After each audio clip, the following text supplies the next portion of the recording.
Hello, biology superstars, and welcome to the HL content for A1.2 about nucleic acids. We have 4 points of information to get through, so let's get started. All right, the main ideas here are diving deeper into the sort of structure and function of DNA and RNA molecules. DNA and RNA have directionality. They have two ends that look different, what's called a 5' and a 3' end. In a DNA double helix, that's particularly important because the strands run anti-parallel. The 5' and 3' ends run opposite from each other. And DNA has two important structural elements that lend to stability: purine to pyrimidine bonding and nucleosomes. And we'll go through what those are a little bit in this lecture. So first point of information is directionality of RNA and DNA. We'll talk about 5' to 3' linkages in sugar phosphate backbone and their significance for replication, transcription, and translation. So looking at this molecule, every nucleic acid has two ends, a 5' end and a 3' end. And I am going to get my pen going so I can circle on this, the 5' end and the 3' end. You'll notice this is a double-stranded molecule. So this is DNA, and the strands, one strand runs 5' to 3', and that means the other strand is going to run 3' to 5'. At the 5' end, there is a loose OH group, and at the 3' end, there is a phosphate group.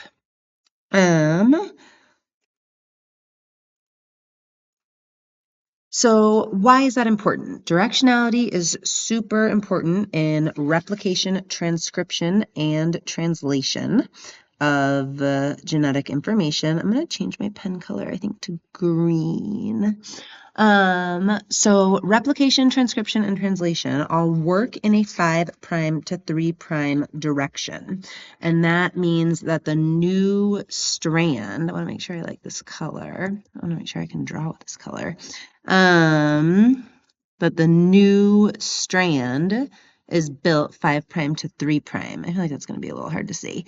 I'm going orange. All right, so for example, in a DNA strand, if you have a parent strand of DNA that has two sides, you know that they are going to be anti-parallel. So if this one is 3' to 5', that means that this one down here is going to be 5' to 3'.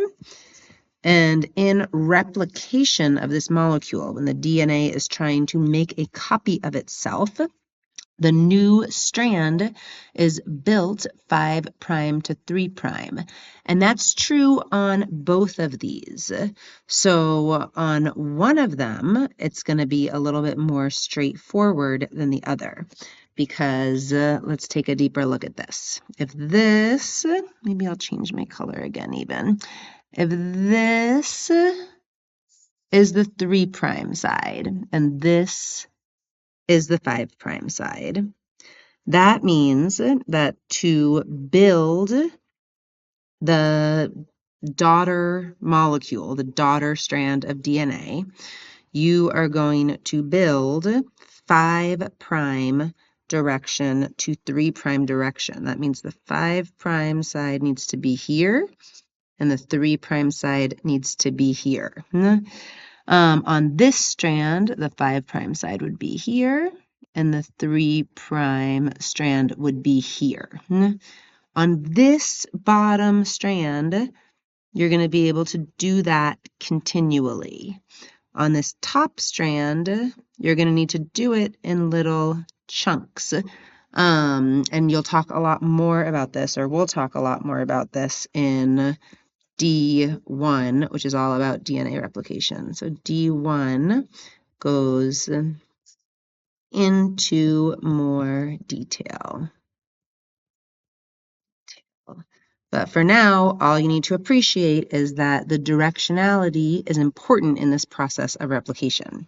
The same thing happens with transcription and translation. For transcription and translation, you're copying off of just one side of a DNA molecule. So let's say that side is going 5' to 3', like this up here. That means that the new strand is going to get built in 5' to 3' going this way. And actually do another color for the new strand. Let's see, purple. So the new strand is going to get built, the little transcript that will carry the genetic information for transcription and translation. That will get built 5' to 3' and then go out to a ribosome. And it's like it doesn't happen the other way. So it's just important to understand that directionality is like a core component of DNA and RNA molecules. The next component that's important to understand and talk about a little bit is purine to pyrimidine bonding as a component of DNA helix stability. And let's see, I'm going to get my pen going again. I sort of like that purple color. Let's go there. All right, so as a component of DNA helix stability, that means that adenine and thymine, the AT bond, and cytosine and guanine, the CG bond, those pairs have equal length because I can't remember how much we talk about this in the SL content. I don't think very much. The purines are A and G, and I remember that because I think like pure is infinity, and these look like a figure 8. And the pyrimidines are cytosine and thymine, or if you're looking in mRNA or RNA, uracil. I remember that because I feel like this single structure looks sort of like a pyramid, and a pyrimidine reminds me of a pyramid. The fact that these double loop bases bond with the single ones mean that when you're looking at the molecule as a whole, the adenine and thymine are about the same distance apart in a pairing as the cytosine and guanine. So the whole molecule, if you unwound it, would be like one side would have like an A, the other side would have a T. I'll go back to my purple. Yeah, I'll go back to my purple, I guess, to represent the strand. Like if this was then, what did I say, AT? So if this was C, then on this other side it would be G, and it makes for like a stable and easily, I guess stable is really the best word. Like it creates stability in the distancing of the two strands of DNA, which is important. Next thing is the structure of a nucleosome. And when we talk about a nucleosome, I'm going to go back to red again. I like this switching colors thing. When we talk about a nucleosome, we are just talking about a DNA molecule wrapped around a core of 8 histone proteins held together by an additional histone protein attached to linker DNA. We have a picture of all of that here and on the next slide, so we'll go over that in more detail. Students are required to use molecular visualization software to study the association between the proteins and DNA within a nucleosome. A good molecular visualization software is the website rcsb.org.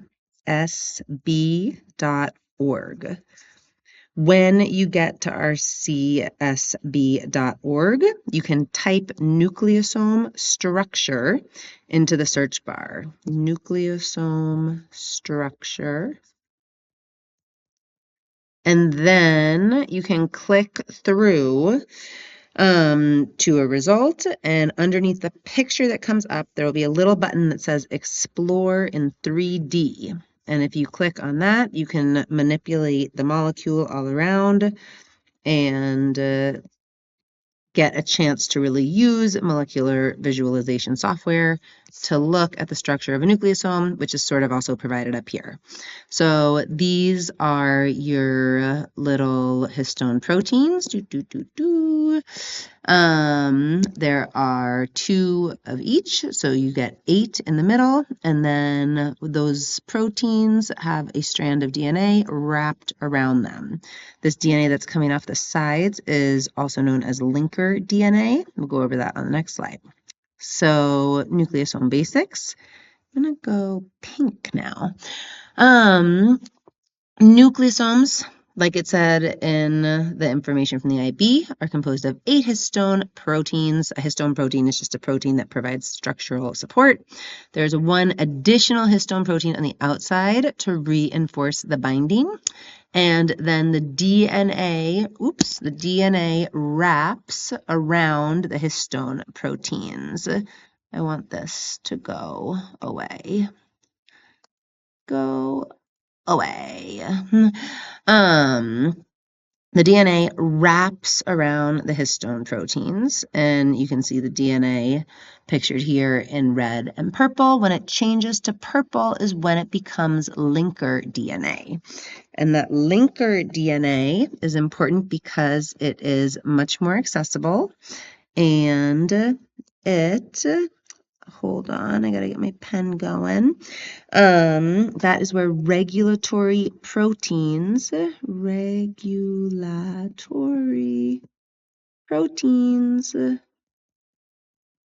will bind that can loosen the nucleosome so gene coding sequences can be accessed from within the DNA molecule.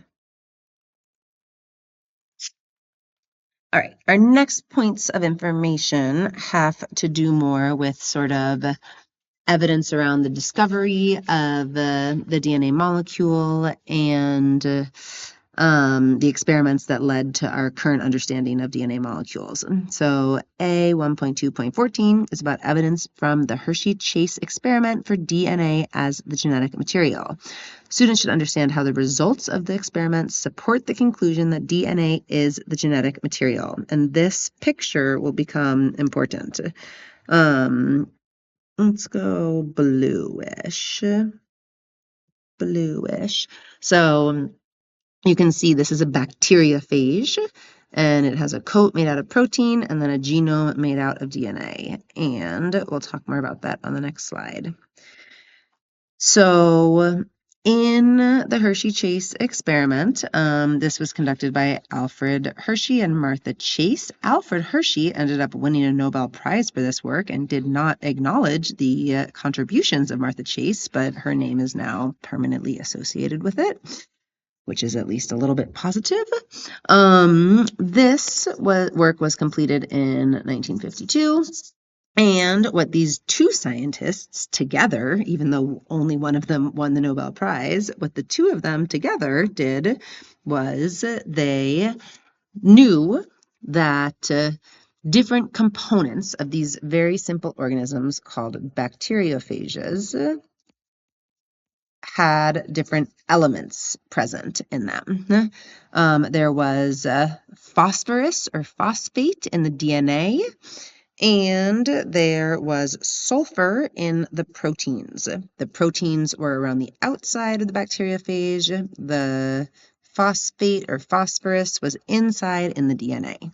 So these 2 scientists took what you would call radioactive labeling and got radioactive phosphorus and radioactive sulfur and injected one bacteriophage with radioactive phosphorus, one bacteriophage with radioactive sulfur, and then injected or allowed those bacteriophages to interact with E. coli. And they, what's the right way to say this? They took, after there was an interaction between the bacteriophage and the E. coli, they blended together the liquid medium that the interaction took place in, as well as the bacteriophage and E. coli components, and centrifuged them out according to weight to see where the radioactive material ended up. So in the radioactive phosphorus experiment, the radioactive components ended up in new bacteriophages. In the radioactive sulfur component, the radioactive piece did not end up in the next generation of bacteriophages. It just stayed in the parent cell. So I think it's useful to read these captions for all these pictures. Step 1 was actually, I'm gonna erase so that we can like start over, and I'm gonna go pink. All right, step 1 was when the phages were labeled with these radioactive labels or tags, radioactive. Step 2, the bacteria, which was E. coli in this case, was infected with the phage, and the researchers were looking to identify if the DNA or the protein entered the host cell, again, the E. coli. In step 3, the cultures were blended and centrifuged to separate the phage from the bacteria. So here is the bacteria, here is the phage, here is the bacteria, here is the phage. The centrifuge separated lighter phage particles from heavier bacterial cells. And so those are at the bottom, the bacterial cells, while the phage particles are up at the top. And then they studied the results. The bacteria infected with the radioactive phosphorus label produced phosphorus labeled phages. So like the offspring generation of bacteriophages had that radioactive labeling in them. The ones where they labeled the sulfur didn't, they produced unlabeled phages. So like here, there was no radioactivity, no evidence that the that the protein had passed any genetic information on to the offspring. So in that way, they were able to support the claim that DNA was the genetic material. All right. And the other important contribution or experiment that the IB brings up is Chargaff's data on the relative amounts of pyrimidine and purine bases across diverse life forms. Students should understand certainty of falsification. Chargaff falsified the tetranucleotide hypothesis that there was a repeating sequence of the 4 bases. So we looked at this data in the first video for A1.2 as like a possible database question. I have fixed the numbers so they all match up for the most part, and we're going to look at the data a little bit more right now. So the tetranucleotide theory is something you should be a little bit familiar with for the HL content here. Tetranucleotide theory stated that each nitrogenous base was present in a 1:1:1:1 ratio. So like the molecule would have had to look like this, where each base was in each individual monomer of DNA. But Chargaff was able to falsify this theory because he ran paper chromatography that measured the amount of each base, and his data suggested or supported the idea that A and T bases were present in equal amounts, and C and G bases were present in equal amounts, but those amounts were not all equal to each other. So like you saw on that data table, A might have been at 30% and T was at 30%, while G and C were both at 20%. And that was significant because it allowed scientists to think more deeply about the ways that a DNA molecule might look. It eventually led to Watson and Crick and their understanding of the DNA double helix structure with a nucleotide looking like this. All right, I think that does it for HL content for A1.2. See you next time.